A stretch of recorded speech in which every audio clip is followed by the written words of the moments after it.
నేను మొక్కుని నేను గొప్పలు అనుకునే పరిస్థితి. ఏదో వాయిస్ పెద్దగా చేసి మాట్లాడి ఏదో గొప్పగా మాట్లాడతానని చెప్పేసి మీనాక్షి నాయుడు బాగా బిల్డప్ ఇచ్చినాడు. సంతోషం. ఎందుకంటే ఓ సీనియర్ కాబట్టి 14 ఏళ్ళు ఎమ్మెల్యేగా ఏం చేయకపోయినా కూడా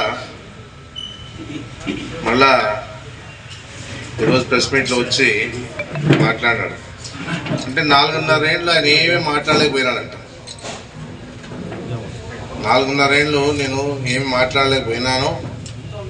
ఈ రోజు నుంచి నా ప్రతాపం చూపిస్తాను. మరి ఏం ప్రతాపం చూపిస్తాడో మనకు తెలియదు.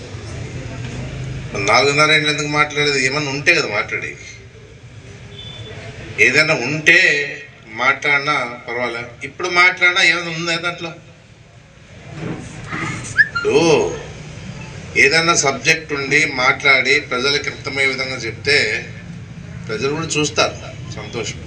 ఎందుకంటే చంద్రబాబు నాయుడు ఇప్పుడు ముఖ్యమంత్రి కాదు, ఎమ్మెల్యే. ఆయన కూడా సాటి ఎమ్మెల్యేని ఏమి తెలియకోకుండా స్క్రిప్ట్ చదివి మాట్లాడితే మాకే విధంగా ఉంటుంది? ఒక అధికార పార్టీ ఎమ్మెల్యేగా నాకే విధంగా ఉంటుంది? అంటే వాళ్ళు ఏమన్నా మేము ఏం మాట్లాడరు అంటే మాట్లాడితే మా నాయకుడే, సరే మీ నాయకుడే నీకు 2004లో సీటీలే అవినీతి పరుడని మీ నాయకుడే సీటీలే. మళ్ళీ మీ నాయకుడు సీటీకి పోయినప్పుడు ఏం చేస్తుంది? ఆఫీస్ కలుస్తుంది, గవర్నమెంట్ జీప్ కాలుస్తుంది, ఫోటో పెట్టి చెప్పులతో కొట్టిస్తుంది మీ నాయకుడిని. యాటిపోయాడు మీ నాయకుడు. మళ్ళీ ఇవన్నీ నీకు గుర్తురావు నీకు. ఎందుకంటే మర్చిపోయి ఉంటారులే, పబ్లిక్ మర్చిపోయి ఉంటుంది, ఇవేమీ తెలియదులే వాళ్ళకి అని ఆలోచన చేస్తానని నాకు తెలియదు. నీకు సీటీకి పోతేనే అన్ని రకాలుగా నువ్వు చేసినాడు. ఏమి లేకోకుండా, ప్రూఫ్ లేకోకుండా ఒక ఎమ్మెల్యేని, అధికార పార్టీ ఎమ్మెల్యేని మాట్లాడితే మేమెందుకు కూకుండాలి? నీకు మీ నాయకుడు కావచ్చు, మీ నాయకుడినే నువ్వు ఏం చేసావు అందరికి తెలిసి చెప్తున్నా, పబ్లిక్గా చెప్తున్నాను. అవినీతి పడనే నిన్ను నిద్ర వేసి సీటీని పరిస్థితి నీకు తెలుదా? అది మా మీద అవినీతి పనులను మాట్లాడతావు నువ్వు. ఏదైనా మాట్లాడే అర్హత నీకుంది అసలుకి?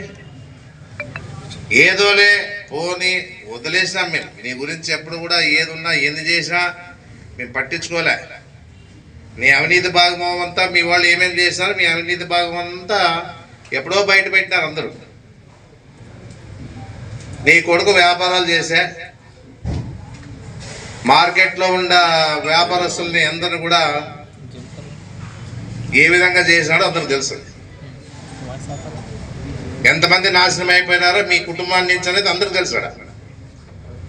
మా కుటుంబాన్ని నుంచి ఎవరేం నాశనం కాలే, ఒక్కడిని పిలుచుకోరా, ఒక్కడు వచ్చి రెడ్డి ఇట్లా జరిగింది అని చెప్పమన్నా. మీ మాదిరిగా మీ వ్యాపారాలు చేసి అందరిని ఇబ్బంది పెట్టి డబ్బు ఇప్పటి వరకు కట్టుకోకుండా నీ దగ్గరికి వచ్చినా కూడా సార్ ఇట్లా రావాలా, మాకు మా అప్పులు ఇవ్వాలా, మీరైనా ఏదన్నా మాకు సాయం చేయండి అని చెప్పేస్తే నన్ను అడిగినిచ్చినావా అని మాట్లాడిన మాటలు ఉన్నాయి. నీకు తెలుసు అది.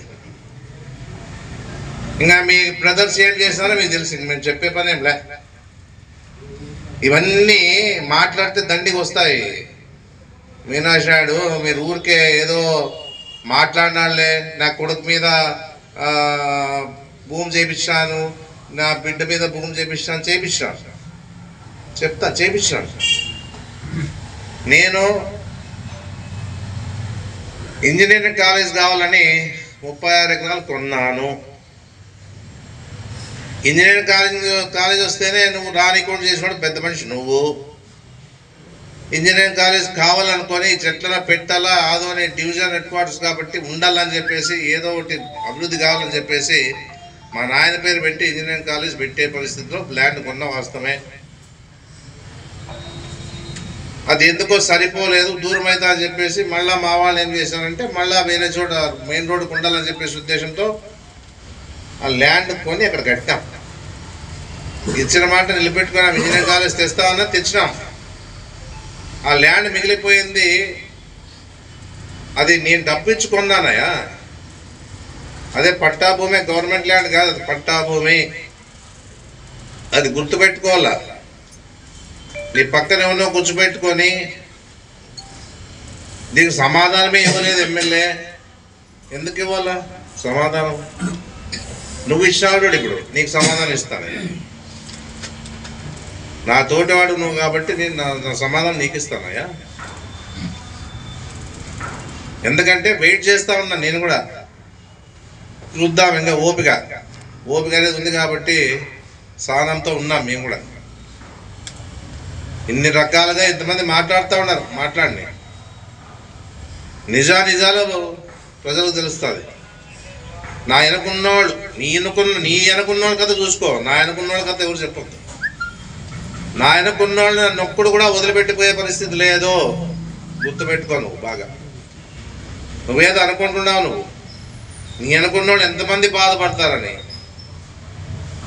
ఎంతమంది ఇదైనారని చెప్పేసి. నా అనుకున్నాడు ఒక్కడు కూడా నన్ను వదిలిపెట్టిపోయే పరిస్థితి బాగా గుర్తుపెట్టుకోను.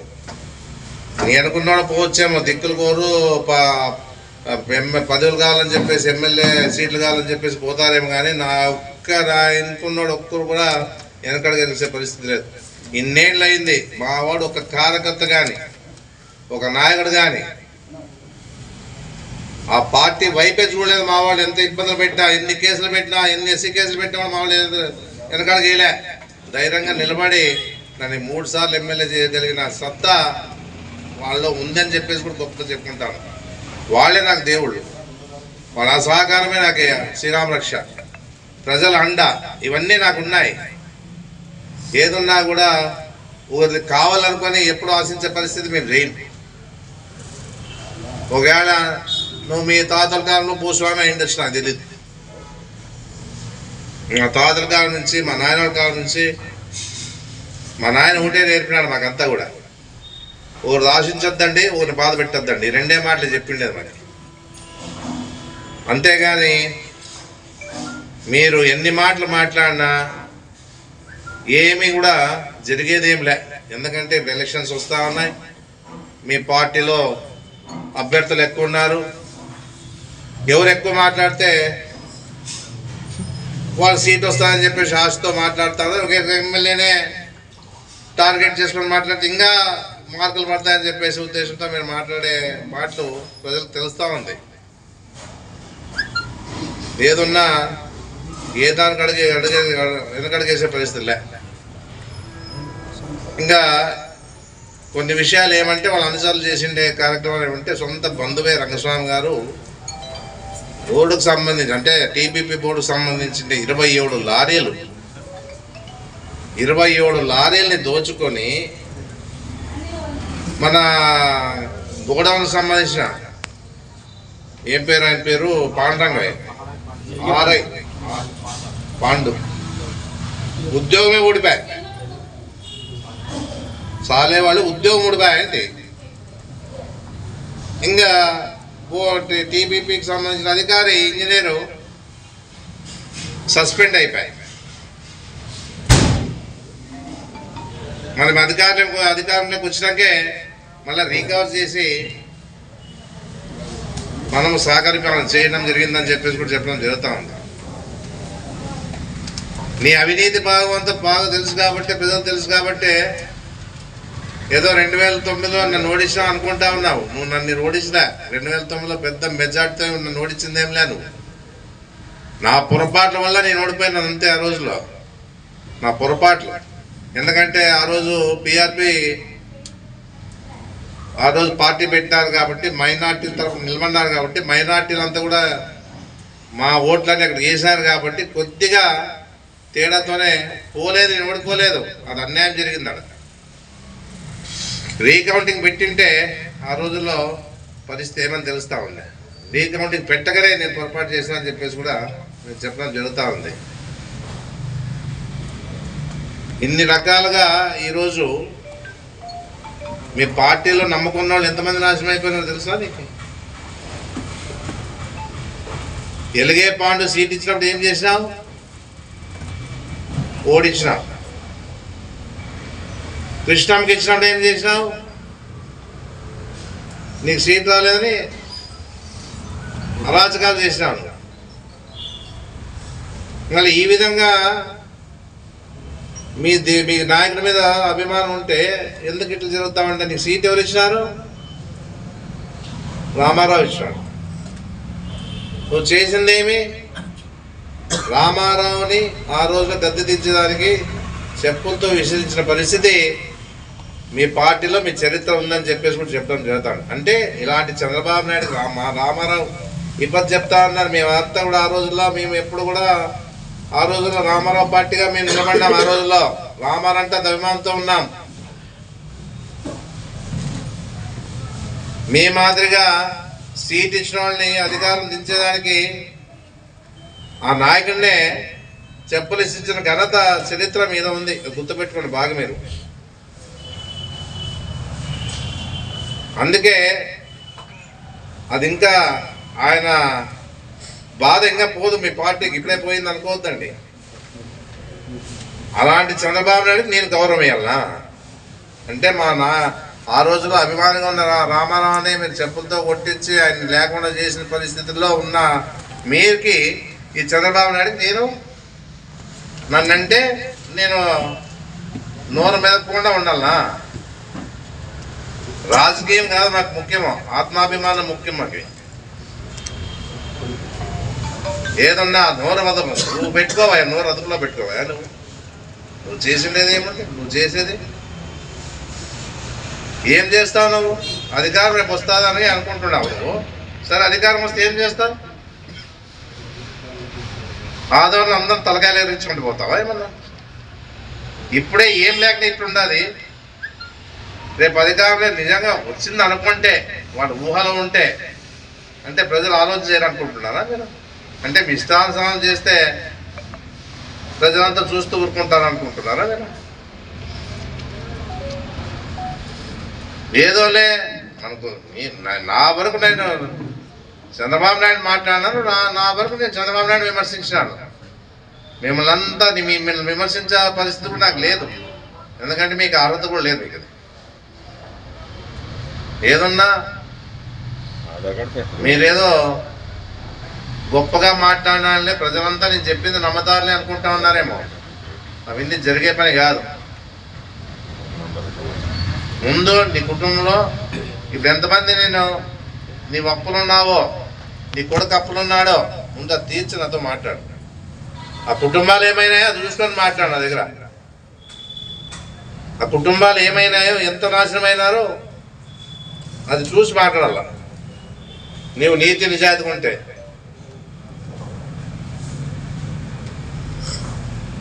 ఏదో ఉందిలే అని చెప్పేసి నాకు రామదండు నాకు వానర సైన్యం ఉందంటావు. నాతో రాముడే ఉన్నాడు. రాముడు నా సీతారాముడు ఉన్నాక నన్నేం చేస్తారు మీరు? అంటే నీవు ఎంతసేపు ఉన్నా నీవు నా దండు ఉందంటున్నావు కానీ అంటే వాళ్ళే కొట్టడాలా, వాళ్ళే విమర్శలు చేయాలా, వాళ్ళే అన్నిటికి పోటీ చేయాలా? అంటే నీవు మాత్రం చల్ల ఫ్యామిలీతో ఉండాలా, నీ ఫ్యామిలీ బాగుండాల. వాళ్ళంతా వెనకుండే దండంతా అన్నిట్లో ఇన్వాల్వ్మెంట్ అయిపోయి కేసులు ఎదుర్కొని ఆ నాశనం అయిపోవాలి కుటుంబం. అంటే ఎంత కోరిక పెట్టుకున్నామంటే నేను ఎప్పుడు కూడా మా వాళ్ళని బాగుండాలా, ఏది కానీ వద్దప్ప బాగా బతకల్లా, కుటుంబాలు బాగుండాలని చెప్పేసి మా వాళ్ళని కూడా నేను చెప్తా ఉన్నాను నేను కూడా. అంతేగాని నీ మాదిరిగా రెచ్చగొట్టే మాటలు మాట్లాడే పరిస్థితి ఎప్పుడు నేను చేయలే. భగవంతుని ఆశీర్వాదంతో నీకే సీట్ రావాల, నీతోనే తలపడాలి. నాకు కోరిక అది. ఎందుకంటే ఇది ఒకసారి చూడాలనుకోయినా నీ దగ్గర భగవంతుడు ఉన్నాడు, ప్రజలు ఉన్నారు నా పక్క. నీ పక్క ఉన్నాడో లేదో తెలిసిపోతుంది రేపు. ఏదో హెచ్చరించినట్లు మాట్లాడితే యూతులు ఎవరు అంటే ఏమనుకుంటున్నావు నన్ను? ఏమనుకుంటున్నావు నన్ను? నీ ఇంట్లో పని చేసేవాడు అనుకోలే, డ్రైవర్ అనుకుంటున్నావా నన్ను? ఏమన్నా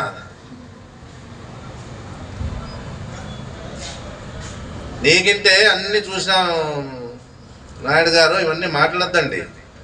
ఏదున్నా కూడా అందరినీ గౌరవిస్తాం, మేము కూడా అందరినీ గౌరవిస్తున్నాం. ఎవరినేం తీసేసి పారేసే పరిస్థితి లేదు. చాత అయితే సహకారం ఇస్తున్నాం, చాత అయితే సాయం చేస్తున్నాం, వాళ్ళు అందుబాటులో ఉంటున్నాం, అందరికీ అండగా నిలబడతా ఉన్నాం. ఏదున్నా ఎప్పుడు కూడా ఏ పార్టీ వాళ్ళు కూడా మేము అధికారం ఉందని చెప్పేసి ఎవరిని భయపడించే పరిస్థితి చేయలేము. మేమంతా కూడా అలవాట్లన్నీ మీకే, అవన్నీ కూడా మత అలవాట్లు ఎప్పుడు ఉండవు. అవి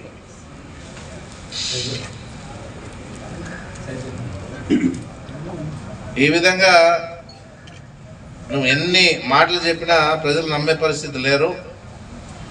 ఎప్పుడు కూడా తెలుసుకొని మాట్లాడితే బాగుంటుంది. నువ్వు కూడా ఒక హోదా, నీకు ఒక హోదా ఉంది అని నువ్వు అనుకుంటున్నావు కాబట్టి ఉంది.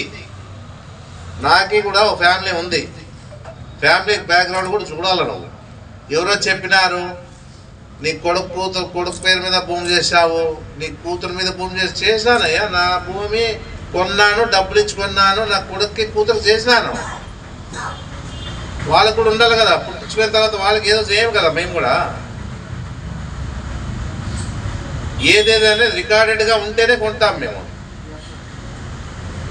నా కొడుకు కూడా చెప్పినాను, మనకి ఏది వ్యాపారం వద్దప్ప, ఏదున్నా ఉన్నంతలో కానీ ప్రజలు సహకారంగా నిలబడదాం, సాయం చేస్తాం, అంతే. అంతవరకే మేము. అందుకే ఎక్కడ కూడా అంటే హైదరాబాద్ అంటే ఎమ్మెల్యే కొడుకు అయితే వ్యాపారాలు చేయరాదు, ఎమ్మెల్యేలు అయితే రియల్ ఎస్టేట్లు చేయరాదు. హైదరాబాద్ పోతాము, ఢిల్లీకి పోతాము, మళ్ళీ బెంగళూరు పోతాము, ఏడో వ్యాపారాలు చేసుకుని బతికేదానికి పోవాల్సి వస్తుంది, పోతాం. అంతేగాని హైదరాబాద్లో రియల్ ఎస్టేట్ వేసి అని ఒకటి మాట్లాడితే ఎక్కడ రియల్ ఎస్టేట్ ఉంది, ఎక్కడ ప్రూఫ్ చూపించండి నాకు, రియల్ ఎస్టేట్ ఎక్కడ వేసాము, ఏం కదా. ఏదున్నా కూడా ప్రూఫ్తో మాట్లాడితే ప్రజలు కూడా మెచ్చుకుంటారు. ఏమీలే, ఎంత బాధ అవుతుందంటే ఇంట్లో ఆడవాళ్ళు కూడా బయటకు ఇడిసారు. వీళ్ళంటే ఇంత దిగజారుతనం చేశారు పార్టీ నాయకులు, మన చంద్రబాబు నాయుడు కూడా. అంటే మేమంటే భువనేశ్వరి గారిని మేమంటే ఏదో పద్ధతి. ఇది రిజిస్టర్ ఆఫీస్ ఎవరికి ఇచ్చినామంట, భూ కబ్జాలు చేసినామంట, మటకా డబ్బులు తిందామంట, మళ్ళా క్రికెట్ బెట్టింగ్ డబ్బులు తిందామంట. ఒక్కడు అలవాట్లు మీకు ఉండొచ్చాం కానీ మాకు అలవాట్లు లేవు. అవి ఏదున్నా వాళ్ళు తప్పు చేసినప్పుడు నా దగ్గరకు వచ్చినప్పుడు ఏం చెప్పింటారు పోలీసు వాళ్ళు కూడా, ఒకసారి వార్నింగ్ ఇవ్వండి, మళ్ళీ తప్పు చేస్తే నా దగ్గర రావద్దని చెప్పేస్తాను, అంతవరకే. కానీ డబ్బు ఆశించే పరిస్థితి చేసే పరిస్థితి లేదు. ఏదున్నా అలవాట్లని మీకు గతంలో ఉండొచ్చు, మేమేం కాదనిలే, అది మీ ఇష్టం. మీ అధికార పార్టీ ఉన్నప్పుడు నువ్వేం చేస్తావా, వ్యాపారాలు చేసి డబ్బు అప్పు పడిన తర్వాత ఓ నంద్యాల ముస్లిం వచ్చినాడు ఆదోనికి.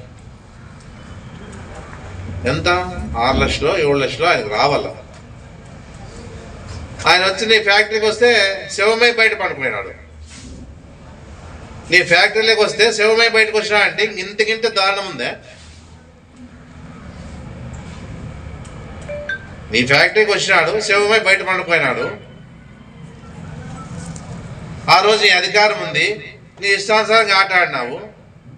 అధికారాన్ని అడ్డు పెట్టుకోలేదు నువ్వా నేనా? ఇది ఆదోని ప్రజలందరికీ తెలుసు, నంద్యాల ప్రజలు కూడా తెలుసు. ఎందుకంటే వాళ్ళు ఎవరు నా దగ్గర రాలే ఆ రోజు. వాళ్ళు ఎవరు పెద్దలు అక్కడ ఇక్కడ సర్చ్ చేసుకొని నువ్వు ఏదో సర్చ్ చేసుకునే దానికే నువ్వేదో మిగిలిపోయినావు ఆ రోజు. ఇన్ని అరాచకాలు చేసేది మీరు, మమ్మల్ని అంటారు మీరు.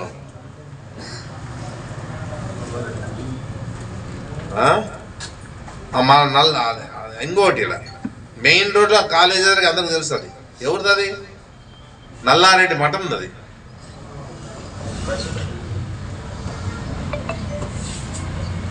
ఎంతమంది ఇప్పుడు ఆ విషయంలోన అందరికి తెలుసు. అది కాంప్లెక్స్ కట్టాడు మీ సోదరుడు.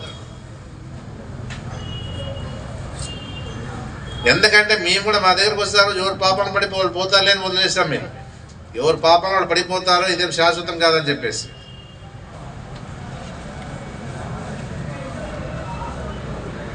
ఎంతమంది ఏకమైన ఆదంలో గెలుపు మాదే. ఇది రాసుకోవడానికి చెప్పేసి కూడా చెప్తాను. ఇబ్బంది అనవసరంగా రెచ్చుకుంటే మాటలు మాట్లాడద్దు. ప్రశాంతమైన ఆందోళనని ప్రశాంతంగా ఉండేది చేయాలా. ప్రశాంతమైన వాతావరణం ఎప్పటికీ ఆందోళనకి మనం అందించే బాధ్యత నాకుంది, నీకు లేకపోవచ్చు, నాకుంది.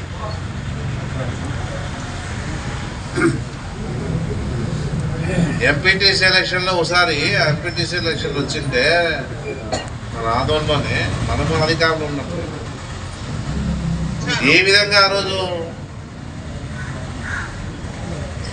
ఎన్ని రకాలుగా ఆ రోజుల్లో ఎంత అరాచకాలు చేసినా తెలుసు కదా. ఊరు వాళ్ళని పిలిపించుకొని ఆ ఎంపీటీసీ గెలుస్తామో కొడతామో అది వేరే. మండిగిరి ఎంపీటీసీ విషయం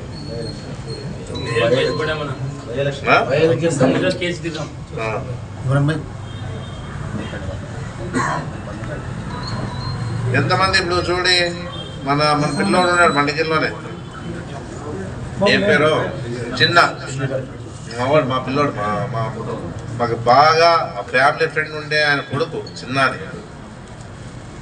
ఆ పిల్లోడు నాశనం చేసి పెట్టాడు, ప్రపంచం నిలిపెట్టి నాశనం అయిపోయినాడు ఆ పిల్లోడు. అంటే తెలుసుకొని మన పార్టీలోకి వచ్చి ఈరోజు మనతో ఉన్నాడు. కొంపాపతి ఏమైనాడు, మళ్ళా ఏమైపోయా,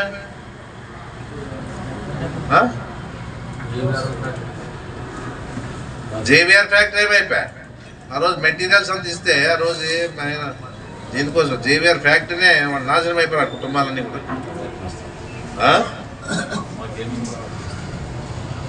ఏదున్నా కూడా ఏదో ఓపెన్ చేస్తాడు నా గురించి. ఓపెన్ చెయ్యి, ఏదున్నా రెడీగా ఉన్నానయ్యా. నీ ఓపెన్ చేస్తాను ఇట్లాంటివన్నీ. లోకేష్ చెప్తా ఎర్ర బుక్ ఉంది, ఎర్ర బుక్ ఉంది. ఏం చేస్తా ఎర్ర బుక్ తీసుకొని సిగ్నల్ ఇస్తావా ఏమన్నా? ఆడు ఎర్ర బుక్ అంటే ఇక్కడ బుక్ ఓపెన్ చేస్తాడు. బుక్ చేయవయ్యా, ఇప్పుడే చెయ్యి. ఎలక్షన్ నీకు అనుకూలంగా ఉంటుంది. నా బుక్ ఓపెన్ చేస్తే నీకు అనుకూలంగా ఉంటుంది. మంచిదే కదా. నాకు కూడా తెలుస్తుంది, నువ్వు ఏమని చెప్తావు నాకు కూడా తెలుస్తుంది. అది ప్రజలు తెలుసుకుంటారు, రేపు నీకే ఓట్లు వేస్తారు. అదే జల్దీ బుక్ ఓపెన్ చేసి ఊరికే బుక్ ఉంది రేపు అధికారం వస్తే ఆ బుక్ ఓపెన్ ఇప్పుడే చేయవా. అధికారం వచ్చే ముందు ఇప్పుడే చేస్తే అయిపోయా. ఓడేమో నా భూమిని తీసుకొని పంచుతాడంట అందరికి.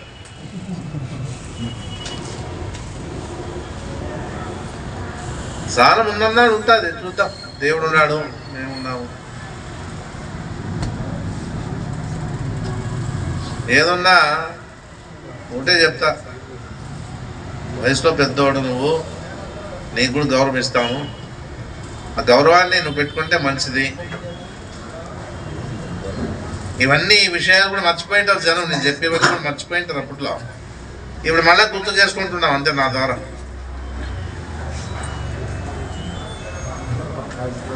ఈ విధంగా ఎన్ని చెప్పాలంటే చెప్పుకొని తెలిసినవి చెప్తున్నా. ఇంకా ఎన్ని ఉన్నాయి ఇవి. మాట్లాడితే మాట్లాడుకోరాదు, ఎందుకంటే వ్యక్తిగతంగా ఎవరిని మాట్లాడాలని ఆలోచన మేము ఉంటాం. కానీ మేము ఈరోజు ఈ విధంగా వచ్చినప్పుడు మేము అట్టే రావాల్సి వస్తుంది. ఎంత నాయకుడి మీద ఎంత ప్రేమ ఉందనేది ప్రజలు తెలిసేదానికి మేము ఇవన్నీ చెప్తా ఉన్నాం ఈరోజు.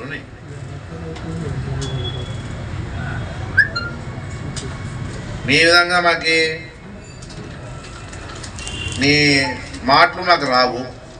మాదంతా ఓపెనే. నాది ఏదున్నా ఉండేది ఉన్నట్టు చెప్తాం, దగ్గర పిలుచుకుంటాం అంతవరకే. కానీ నీ లెక్క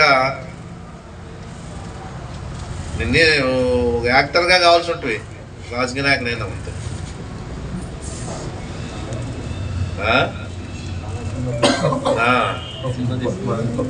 ఎన్నో రకాలుగా సినిమాలు తీస్తేవి, ప్రొడ్యూసర్లు అవుతావి, ఏమేమో చేస్తేవి. మేమేమో దేపంతో మాట్లాడలేదే. కొన్ని విషయాలు మా దృష్టికి వస్తే మేము ఎప్పుడు పట్టించుకోలేదు. ఏమోలే ఎవరి కరం వాళ్ళకి ఇస్తారని.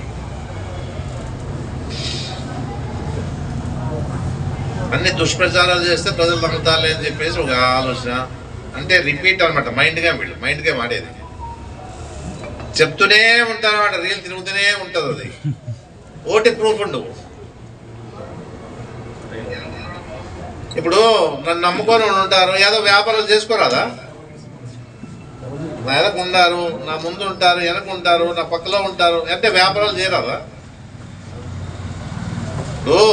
రైస్ విషయం మాట్లాడతాను, ఎవడో మా వాడు నమ్ముకున్నట్టు చేసుకుని ఉంటాడు అంటే నేను ప్రోత్సహిస్తానా దానికంతా? అంటే వాళ్ళు ఎవరు బతకరాదు అది అంటే నాకు చెప్పే చేసుకుంటారు అందరూ. అంటే ప్రతి విషయాన్ని నాకు చెప్పి రెడ్డి మేము చేసుకుంటాము. ఎవరో మామూలుగా స్టోర్ బియ్యం తీసుకుంటారు, వేసుకుంటారు, స్టోర్ బియ్యం అమ్ముతారు. అది రాష్ట్రం అంతా జరుగుతూ ఉంది. చేసుకునేవాడు చేసుకుంటుంటారు, దొరుకుతుంటారు, మళ్ళా కేసులు అవుతూ ఉంటాయి, అయిపోతూ ఉంటాయి. అది ఏ పెద్ద సమస్య ఏముంది? అది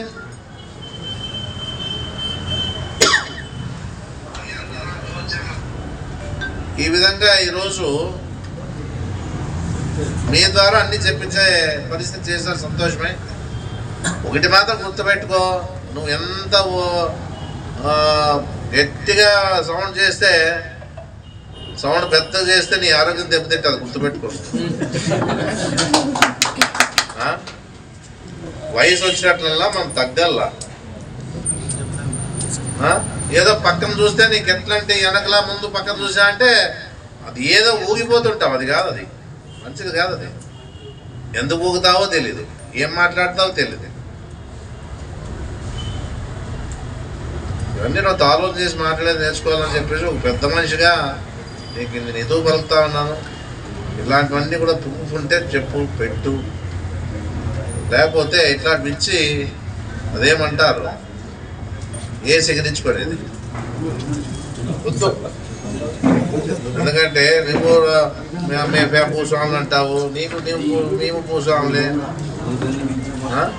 జాగ్రత్తగా మాట్లాడేది నేర్చుకోవాలి. మనం ఎవరో మాట్లాడుతా అంటే ఖండించాల. మా వాళ్ళు కూడా మా వాళ్ళ కథ కూడా చెప్తాను. మా వాళ్ళు కూడా ఏది ఉన్నా కూడా అనవసరంగా మాట్లాడద్దండి, అవసరం లేదు. ఎట్లుందంటే సోషల్ మీడియా వస్తే పెట్టరేమో మాట్లాడట్లేదు, ఎవరితో మాట్లాడే విలువ మీడియా కూడా విలువ ఉండాల. అది దాని విలువ అనేది మీరు తెలుసుకోవాలా. హనుమంతుని బలం హనుమంతుని తెలియదంట, అట్లా మీ బలం మీకు తెలియకుండా అయిపోయింది. ఎవరన్నారా అని పెట్టాము. నిజాలు ఉంటే రాయండి, ఓపెన్గా వేయండి. మీడియా కూడా ఎవరు ప్రాబ్లం లే. నిజాలు ఉన్నాయంటే ఖచ్చితంగా రాయాల్సిందే. నేనైనా నా కొడుకైనా నా మీద కూడా మా వాళ్ళైనా. ఏమి ప్రూఫ్స్ ఉండవు, రాండి అంటే పోతారు. పెట్టరేమో ఏం చెప్తే తిందేమో వదిలేస్తున్నాం. అది కాదు, అది మీ విలువ మీరే తగ్గించుకుంటారు. చూడండి అంతే నేను చెప్పేది. విత్ ప్రూఫ్ మీరు కూడా అడగల. ఎందుకంటే మీ మీద ప్రజల గౌరవం ఉంది, మీ అందరి మీద ప్రజల గౌరవం ఉంది. చూడండి బాగా గుర్తుపెట్టుకోండి. మీడియాకి, పత్రిక వాళ్ళకి ఆ గౌరవాన్ని తగ్గించుకోవద్దని చెప్తాను. ఏముంది నీతో అని అడగాలి మీరు. ఏదో ప్రశ్న అది ఏముంది మీతో అనేది అడిగినప్పుడే ఏదైనా బయటపడుతుందేమో. కానీ ఊరికే వచ్చేసి అది మున్సిపాలిటీలో డబ్బులు దోచుకోండి అంటే అది పెడతారు. అది ప్రూఫ్స్ ఉన్నాయా లేదా, అది ఏమనేది గవర్నమెంట్ ప్రాపర్టీ ఎట్లు దోచుకుంటారు అనేది కూడా లేకుండా చెప్పిందే చెప్తుంటారు, వింటూనే ఉంటాము.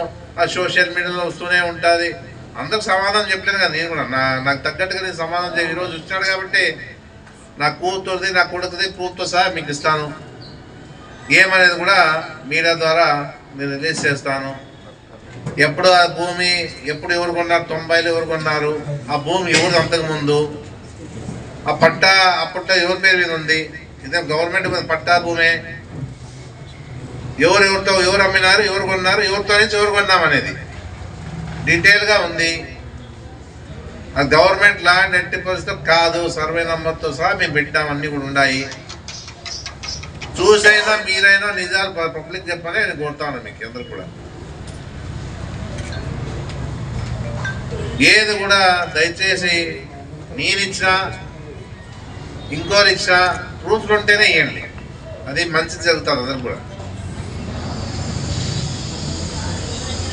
ఇప్పుడు ఏం జరిగే కొన్ని విషయాల్లోన, ఎందుకంటే మీడియాలు కూడా చూశాను నేను కూడా.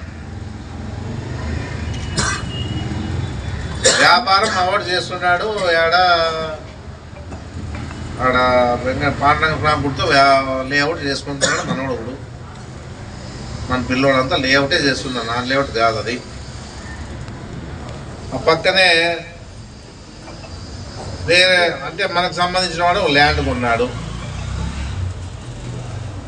మీరందరికీ తెలుసు అది. దాని బండిలో గుండెలో ఉంటే దాన్ని తొలగించడానికి జేసీబీ పెట్టినాడు. అవి తీసుకుపోయి వేరే చోట వేయాలంటేనే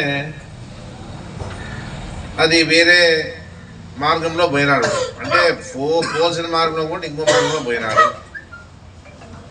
ఆ మీడియాలో ఆ ల్యాండ్కి సంబంధించిన ఓనర్ మాట్లాడినాడు. మాట్లాడుతూ ఏమైనారు, దాన్ని ప్రొలాంగ్ చేసినారు. ఎవరిది భూమి అని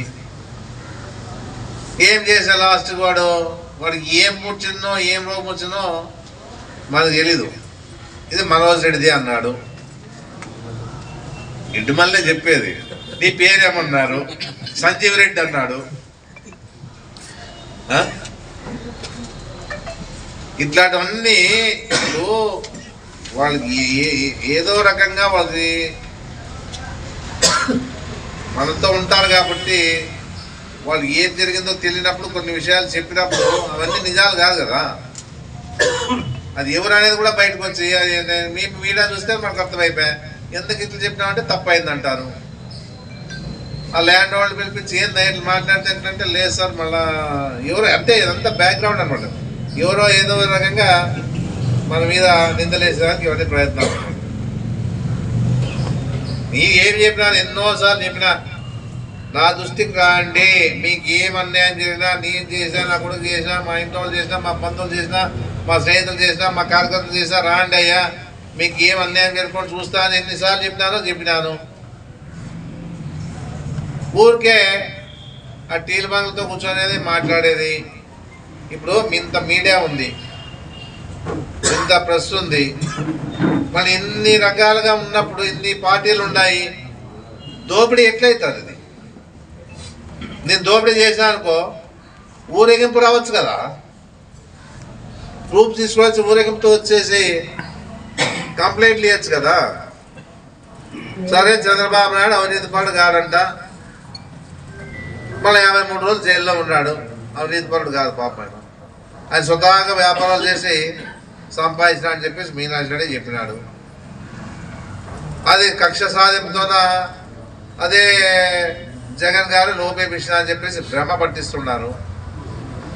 సిబిఐ ఎవరు? స్టేట్ ఆర్ సెంట్రలా? అదే మన గవర్నమెంట్ తరఫున చేసింది కాదు అది ఎంక్వైరీ. సిబిఐ ఎంక్వైరీ నుంచి బయటపడిన, జిఎస్టీ నుంచి బయటపడినది. ఇవన్నీ కూడా స్కిల్ కార్పొరేషన్, స్కిల్ డెవలప్మెంట్ డబ్బులు తిన్నాడని చెప్పేసి ఎవరో మన రాష్ట్రాల నుంచి అధికారులు పోయి చేసిన సిబిఐ ఎంక్వైరీలో తేలి తర్వాత ఏమి ఎంత డబ్బులు ఏటికి పోయినాయి, ఎట్లా పోయినాయి, ఎవరు తెగిపోయినా, ఎన్ని రకాలుగా చెప్తే కూడా పలానా వాళ్ళ అకౌంట్లోకి పడ్డాయి, పలానా వాళ్ళు తెచ్చిస్తారని చెప్పేసి ప్రూఫ్తో సహా పెట్టి 53 లోపలు ఉంటే కూడా ఇంకా మా వాడు అవినీతి పడు కాదు, మా చంద్రబాబు నీతివంతుడే అని మాట్లాడే వాళ్ళు ఏం చేయాలా?